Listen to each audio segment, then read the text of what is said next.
Hello दोस्तों, स्वागत है आप सभी का मेरे यूट्यूब चैनल में। आई होप कि आप सभी लोग बहुत अच्छे से होंगे।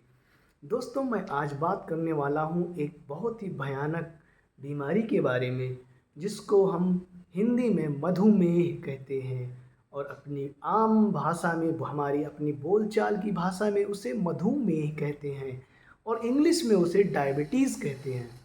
तो आज हम इसी के बारे में डिटेल में डिस्कस करेंगे कि हमें डायबिटीज़ क्यों होता है और डायबिटीज़ से बचने का उपाय, उसका उपचार क्या-क्या है।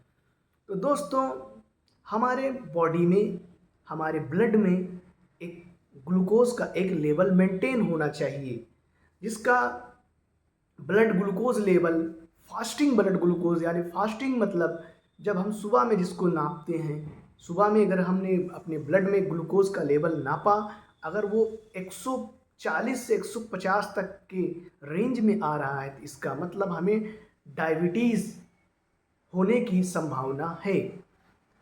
लेकिन अगर यही यही ग्लूकोज़ का एलिवेटेड ग्लूकोज़ लेवल लगातार 5 दिन, 6 दिन, 7 दिन मापने के बाद भी यही हमारा ग्लूकोज़ लेवल आ रहा है 140 से 150 mg पर DL, तो हमें डायबिटीज़, हम इसको कहते हैं कि ये डायबिटिक पेशेंट हो गया।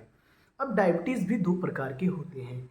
एक डायबिटीज़ होता है जो नॉन इंसुलिन डिपेंडेंट डायबिटीज़ होता है, यानी कि हम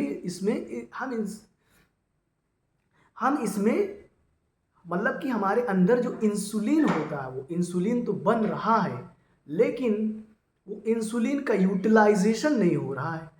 और एक होता है इंसुलिन डिपेंडेंट डायबिटीज़, जैसा कि नाम में ही है इंसुलिन डिपेंडेंट, यानी कि हम इंसुलिन पे डिपेंड हो गए, यानी कि हमें इंसुलिन चाहिए, इंसुलिन बन ही नहीं रहा हमारी बॉडी में। तो ये जो इंसुलिन डिपेंडेंट डायबिटीज़ है, ये एक क्रॉनिक कंडीशन है। पहले हमें नॉन इंसुलिन डिपेंडेंट डायबिटीज़ ही होता है, बाद में जाकर यही इंसुलिन डिपेंडेंट डायबिटीज़ में कन्वर्ट हो जाता है। Non insulin dependent diabetes converted into insulin dependent diabetes. लेकिन ये प्रोसेस होने में 2 साल, 3 साल, 4 साल का समय लगता है और इसी को हम क्रोनिक डायबिटीज़ भी कहते हैं। तो दोस्तों, डायबिटीज़ होने के कारण क्या है? डायबिटीज़ होने के तो ऐसे बहुत सारे कारण हैं, लेकिन जो मेन रीज़न है डायबिटीज़ होने का, वो हमारी लाइफ़स्टाइल है। हमारी लाइफ़स्टाइल दिन ब दिन बिगड़ती जा रही है। वो चाहे चाहे वो यंगस्टर्स हों, चाहे वो टीनेजर्स हों, चाहे वो ओल्ड एज के लोग हों, हमारी लाइफ़स्टाइल दिन ब दिन बदलती जा रही है। जिसमें जैसे कि हमारी जो हैबिट्स हैं, हमारे अंदर जो डिसिप्लिन नाम की चीज़ है, वो नहीं रह गई। हम कुछ भी खाते हैं, हम एक्सरसाइज़ नहीं करते हैं, हम सुबह जल्दी नहीं उठते हैं, जिसकी वजह से हमारे बॉडी पे एक नेगेटिव इफ़ेक्ट पड़ता है और वो नेगेटिव इफ़ेक्ट पड़ने की वजह से हमारी बॉडी में डिफरेंट टाइप की डिज़ीज़ जनरेट होती हैं और उन्हीं डिज़ीज़ में से एक डायबिटीज़ भी है। तो डायबिटीज़ का रिलेशन हमारे डाइजेस्टिव सिस्टम से होता है, जिसमें हमारे डाइजेस्टिव सिस्टम के डिफरेंट पार्ट का रोल होता है। उसी में से हमारा एक सिस्टम का एक ऑर्गन है जिसको हम पेंक्रियाज बोलते हैं। इसको हम हिंदी में अग्नाशय बोलते हैं और ये इसका रिलेशन हमारे डाइजेस्टिव सिस्टम से भी है और हमारे एंडोक्राइन सिस्टम से भी है। और हमारे पेंक्रियाज में एक सेल होती है जिसे हम बीटा सेल कहते हैं, जो इंसुलिन का सिक्रीशन करती है। जब हमारे ब्लड में ग्लूकोज का लेवल एलिवेटेड रहता है, यानी कि ग्लूकोज का लेवल बढ़ा रहता है, जैसे मान लीजिए हमने खाना खाया, खाना खाने के बाद हमारे डाइजेस्टिव सिस्टम ने वर्क किया, उसके बाद जो हमारा फूड है वो एब्जॉर्ब हुआ और एब्जॉर्ब होने के बाद हमारे ब्लड में ग्लूकोज का लेवल एलिवेटेड हो गया, बढ़ गया। उसके बाद वो जो ग्लूकोज है वो हमारे जितने सारे बॉडी के सेल्स हैं उनको चाहिए। हमारे सेल्स को ग्लूकोज ही तो चाहिए, लिविंग सेल्स अगर हैं तो उनको ग्लूकोज चाहिए और ग्लूकोज ही हमारा ईंधन है, एनर्जी का सोर्स है। और उस ग्लूकोज को हमारे सेल तक पहुंचाने में जो हेल्प करता है वो है इंसुलिन। जो इंसुलिन होता है वो ब्लड के ग्लूकोज को उठाकर ले जाके हमारे सेल को जितनी हमारे सेल को ज़रूरत होती है, जिस जिस सेल को ज़रूरत होती है उन सेल में पहुंचा देता है। और जितने बचे हुए ग्लूकोज, एक्स्ट्रा ग्लूकोज हैं, वो हमारे लीवर में ग्लाइकोजन के रूप में सिंथेसाइज हो जाते हैं। उसके बाद फिर जब हमें ग्लूकोज की ज़रूरत पड़ती है तो फिर हमारे पेंक्रियास से अल्फा सेल से एक हार्मोन रिलीज होता है जिसे हम ग्लूकेगॉन कहते हैं। जब हमारा ग्लूकोज का लेवल डाउन होता है तो ग्लूकागॉन हमारे पेंक्रियास के अल्फा सेल से सिक्रीट होकर ग्लूकोज के लेवल को बढ़ा देता है। और वो जो लीवर में जो हमारे लीवर में ग्लाइकोजन के रूप में ग्लूकोज सिंथेसिस हुआ था, उस ग्लाइकोजन को ग्लूकोज के रूप में कन्वर्ट कर देता है और फिर से हमारा ग्लूकोज का लेवल बढ़ जाता है। और ठीक इसी तरह से हमारे ये दोनों अल्फा सेल और बीटा सेल दो हार्मोन के सिक्रीशन से ग्लूकोज के लेवल को मेंटेन करते हैं। लेकिन क्या क्या होगा जब हमारा ग्लूकोज का लेवल मेंटेन नहीं रहेगा? क्या होगा जब हमारे ब्लड में ग्लूकोज का लेवल लगातार एलिवेटेड रहेगा? तो हमारे सेल को डेफिनेटली वो ग्लूकोज का लेवल यानी कि वो ग्लूकोज नहीं मिलेगा, सोर्स ऑफ एनर्जी नहीं मिलेगी। अगर सोर्स ऑफ एनर्जी नहीं मिलेगी तो हमारे सेल्स क्या करेंगे? हमारी सेल्स को तो ग्लूकोज चाहिए, तो हमारी सेल्स अपनी खुद की सेल्स को खाना स्टार्ट करेंगे। तो हमारे सेल्स से में जो प्रोटीन का सिंथेसिस होगा और वो फैट का सिंथेसिस होने लगेगा। तो इसका एक सिम्टम्स क्या आएंगे? तो हमारे हमारी बॉडी में कीटोन बॉडीज बनने लगेंगी और डिफरेंट टाइप की टॉक्सिसिटी क्रिएट होगी। तो टॉक्सिसिटी क्रिएट होगी और इससे क्या होगा कि हमारी बॉडी पे बहुत सारे निगेटिव इफेक्ट्स पड़ेंगे।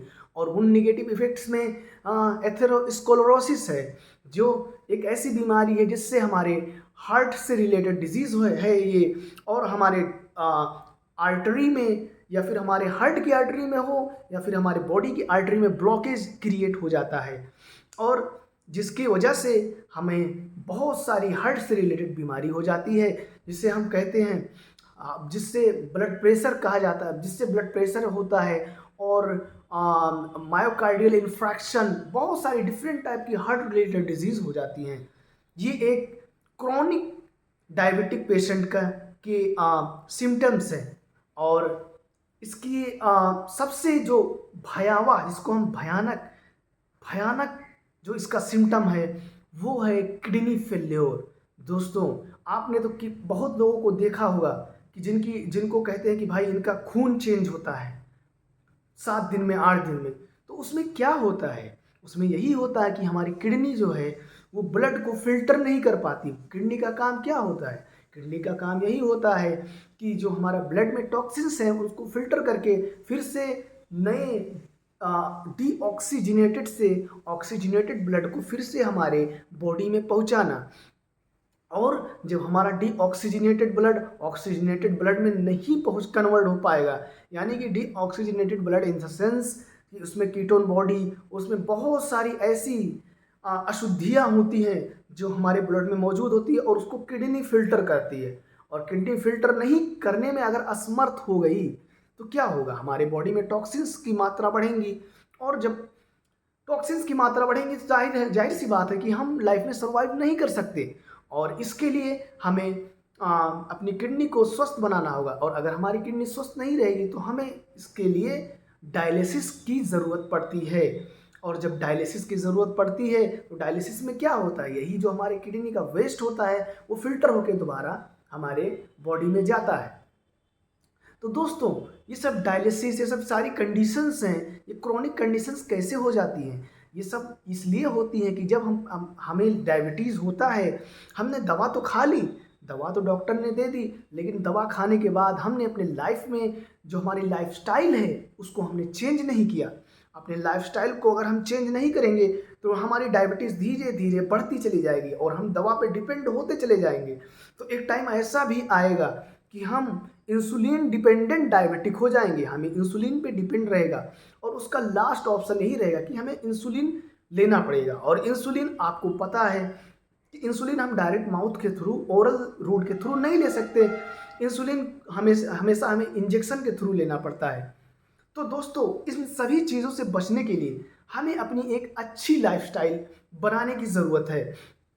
अगर हम अपनी बॉडी की एक्टिविटी फिजिकल एक्टिविटीज़ बढ़ाएं, अगर हम अपनी बॉडी की फिजिकल एक्टिविटीज़ को बढ़ाएंगे तो हमारे बॉडी का डिमांड बढ़ेगा, हमारी बॉडी की एनर्जी डिमांड बढ़ेगी, तो हमारी बॉडी के जितने सारे पार्ट्स हैं वो काम करने के लिए मजबूर होंगे। तो हमारे पेंक्रियाज जितने सारे हमारे पेंक्रियाटिक सेल है वो भी मजबूर हो जाएंगे काम करने के लिए, और धीरे धीरे धीरे धीरे ऐसा क्या मतलब कि इतनी सारी चेंजेस आएंगी हमारे बॉडी में कि जितनी सारी हमारी सेल्स हैं वो खुद ब खुद अपने आप काम करना स्टार्ट कर देंगी, अपने आप ग्लूकोज के इनटेक को बढ़ाएंगी, डिमांड ऑफ ग्लूकोज को बढ़ाएंगी। तो हमारे पेंक्रियाटिक सेल हैं वो रीजनरेट होना स्टार्ट होंगे, और जब वो रीजनरेट होना स्टार्ट होंगे तो धीरे धीरे हमारी ग्लूकोज का जो लेवल है, वो जो elevated glucose blood glucose level है वो धीरे धीरे डाउन होता जाएगा। और दोस्तों इसका यही एक ऑप्शन है हमारी लाइफस्टाइल, और इसका दूसरा कोई भी उपचार नहीं है। दवा से भी ये ठीक नहीं होता है, आपको दवा खानी ही पड़ती है, लेकिन अगर हम दवा के साथ साथ ये भी उपचार करें, अपनी लाइफस्टाइल, अपना खान पान, ऐसे ऐसे खान पान को हम अपने डाइट में इंक्लूड करें जिसमें हमारे फाइबर्स हों, जिसमें हमारे प्रोटीन्स हों, और जिसमें हमारी विटामिन्स हो, एंटीऑक्सीडेंट हो, ना कि हम फैट। जैसे कि हमें पता है कि डायबिटीज़ में जो है वो फैट का मेटाबॉलिज्म ज़्यादा होता है, तो हम फैट को हम डिक्रीज करें और अच्छी प्रोटीन लें, सब्जियां खाएं ज़्यादा से ज़्यादा, फ्रूट्स खाएं, और नॉन वेजिटेरियन अगर आप हैं तो नॉन वेज खाना छोड़ दें, बिल्कुल ही छोड़ दें, क्योंकि जिससे क्या होगा कि फैट की मात्रा बढ़ेगी, और फैट और प्रोटीन, हाई लेवल की प्रोटीन बढ़ेगी। जब हाई लेवल की प्रोटीन बढ़ेगी तो कीटोन बॉडीज भी बढ़ेंगी बॉडी में, क्योंकि हमारा ग्लूकोज तो यूज़ नहीं हो रहा है, प्रोटीन का ही हमारा यूटिलाइजेशन हो रहा है। इसलिए हमें एक अच्छी डाइट, यानी कि एक हेल्दी डाइट, एक low energy diet, low calorie diet लेनी पड़ेगी। हम अपने डाइट में सैलेड शामिल कर सकते हैं, फ्रूट्स शामिल कर सकते हैं, और खाना जो मतलब कि जिसको अनाज बोलते हैं, सीरियल्स जिसको हम सीरियल्स बोलते हैं उसको कम खाएं, उसकी जगह पे हम फ्रूट्स खाएं, ज़्यादा से ज़्यादा फ्रूट्स खा सकते हैं, सैलेड खा सकते हैं, और पानी ज़्यादा से ज़्यादा पिएं, एक्सरसाइज करें, और उसके साथ साथ अपने आप को थोड़ा सा रिलैक्स रखें, और अपने आप को हमेशा खुश रखें। हाँ, खुश अगर रखेंगे तो हमारी जो माइंड है, माइंड की सेल्स हैं वो एक्टिव होंगे, और हमारे जो बॉडी के जितने सारे ऑर्गन्स हैं उनका हमारे माइंड से डायरेक्ट कंट्रोल होता है। तो जब हमारा माइंड फ्रेश रहेगा तो हमारे जितने सारे ऑर्गन्स हैं वो अच्छे से काम करेंगे। और दोस्तों डायबिटीज़ के क्रॉनिक स्टेज एक भी है न्यूरोपैथी। न्यूरोपैथी में क्या होता है, हमारे न्यूरॉन डिस्ट्रॉय होने लगते हैं, जिसकी वजह से हमारी याददाश्त कमज़ोर हो जाती है। और इसकी एक ये भी सिम्टम्स है, क्रॉनिक सिम्टम रेटिनोपैथी, जिससे हमारी आँख की रोशनी कमज़ोर हो जाती है। तो दोस्तों इसकी क्रॉनिक स्टेज बहुत ही खतरनाक है, भयावह है। तो अगर आप इन सभी क्रॉनिक स्टेज से बचना चाहते हैं तो आप एक अच्छी लाइफस्टाइल को अपने लाइफ में इंक्लूड करिए। और अगर आप एक अच्छी लाइफस्टाइल को इंक्लूड करेंगे तो डेफिनेटली आपके अंदर अगर डायबिटीज़ आपको हो गई है तो आपकी डायबिटीज़ कंट्रोल्ड में रहेगी। और अच्छी लाइफस्टाइल, जितनी अच्छी आप लाइफस्टाइल करेंगे उतनी ही ज़्यादा आपकी डायबिटीज़ कंट्रोल होती चली जाएगी, और एक ऐसा भी टाइम आएगा कि आपकी डायबिटीज़ ठीक भी हो सकती है। लेकिन दोस्तों आपको एक अच्छी लाइफस्टाइल मेंटेन करना पड़ेगा, यही एक इसका सॉल्यूशन है, और दूसरा कोई सॉल्यूशन नहीं। आप कोई भी बुक्स पढ़ लीजिए, आप किसी भी डॉक्टर से आप राय ले लीजिए। मैं भी एक मेडिकल प्रोफेशनल हूँ, मैंने डायबिटीज़ के बारे में एक अच्छे से स्टडी की है, और मेरा रिसर्च भी इसी पे डायबिटीज़ पे ही है, इसलिए मैंने सोचा कि आपसे ये शेयर कर दूं। तो मिलते हैं एक ऐसे और नेक्स्ट वीडियो में, तब तक के लिए प्लीज़ आप मेरे चैनल को सब्सक्राइब ज़रूर करें। मिलते हैं नेक्स्ट वीडियो में, धन्यवाद।